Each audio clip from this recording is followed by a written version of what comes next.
I'm Nico Halili, and welcome to The Score, where we tackle the hottest and trending topics in sports.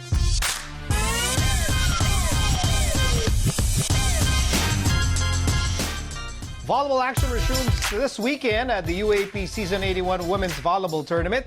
NU, UE, and Adamson have yet to break the win column, while UP hopes to continue their unbeaten run. Joining us today to talk about this weekend's games are Mac Janisha, aka Bengadora, and three-time UAAP champion Paneng Mercado. Bengs, Paneng, welcome back. Hello, sir. Hi, Okay. sir. All right. I'm always excited when we talk about this volleyball season because the first 3 game days that we've had, all unpredictable. Has it been surprising the results of the games, Bengs? Surprising sometimes with the winners, but not surprising in the sense that we were all expecting it to be unpredictable. So, in that sense, it's making sense. That's an interesting statement. You were expecting things to be unpredictable. Yes. Wow, that's how you would describe the tournament so far. The in past the first 3 game in the days first were 3 game days. unpredictable. Panay, do you feel the same way? Yes, actually, sir, yung mga games, yung first game, second games, makikita mo talaga yung intensity ng mga teams na doon mo makikita na bilog talaga yung bola kasi hindi mo malalaman kung sino yung mananalo. Talagang everyone's eager to win the game talaga. Okay, let's put that to the test, the unpredictability of this tournament. Let's look at the Saturday doubleheader. So on Saturday, NU will face UE and LaSalle will face Adamson. Let's focus on the first game first. NU versus UE. NU is challenged now. They now have manpower issues. Tama, Bengs?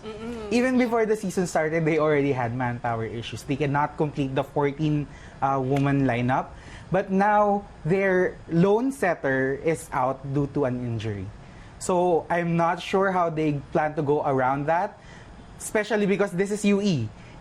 In their first game, they surprised everyone na we're no longer pushovers. So it's gonna be a tough assignment for the Lady Bulldogs this time. Of course, we hope that Joymi She recovers. No? And she was poised to have a solid season. She was Yes. so good. She has been so good even before in the juniors division. Multiple awards, best setter awards. So for the longest time, NU has had problems about their setting. Siya na dapat yung sagot dun sa problem na yon, but now baka ma-delay lang. Kasi I'm sure na pag nag-recover, she will deliver. We certainly wish her a speedy recovery. Okay, NUUE, what do you expect, Paneng?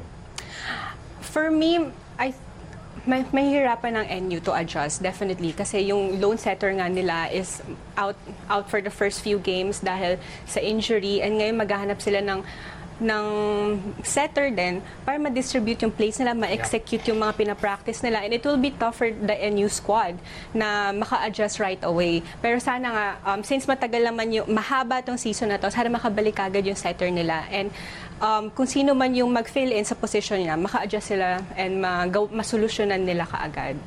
Yeah, now the UE Lady Warriors, as Bengs mentioned, they really gave UP a close fight. Now, what do you see in this UE team? Why would they be a tough matchup for anybody in the league? For me, yung UE, kasi for how many years, I know na parang adjusting stage pa sila, and then feel pa nila sa isa't isa, even sa coaching staff, kung ano ba ang perfect lineup.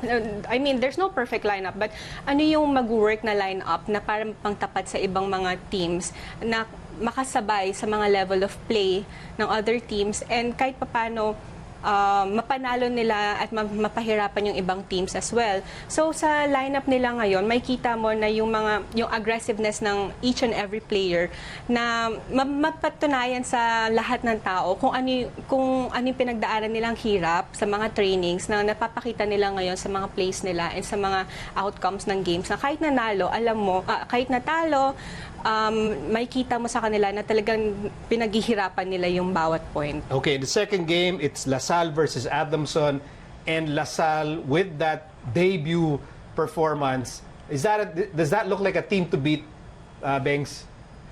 LaSalle is always the team to beat for me. yeah. That's a no-brainer. Pero what's surprising about last weekend's games,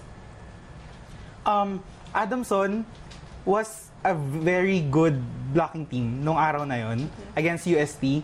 And during LaSalle Ateneo, the LaSalle Ateneo game, it was Ateneo who had more blocks.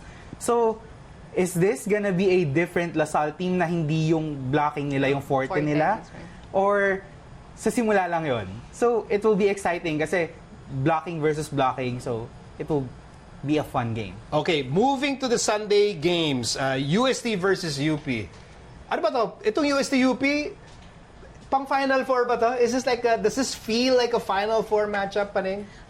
Parang for me, I think it's still early Yeah. to predict kung sino yung mga makakapasok sa Final Four. Pero based from the early games, parang for me, may, contender sila. May chance sila makapasok sa Final Four na may kita mo na ang ganda ng start ng team na sana masustain nila up until the end of the tournament. This UST-UP matchup, Bengs, ikaw ba makakahinga sa game na to?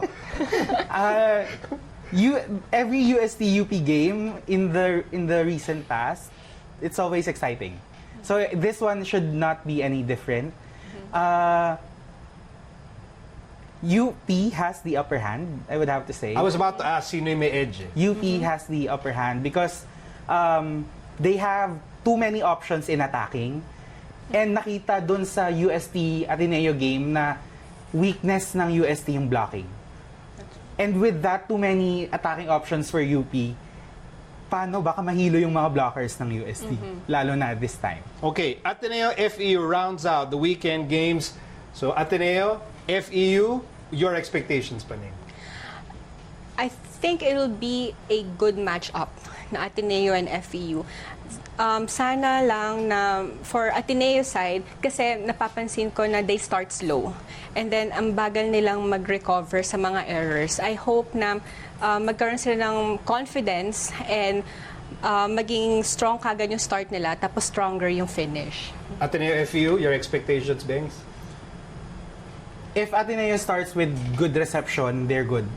It's gonna be a good day for them because you have Dina Wong, you have Jaja Maragana taking care of the setting chores. So if you give them good passes, reception, that's right. then the attackers will have a field day attacking them.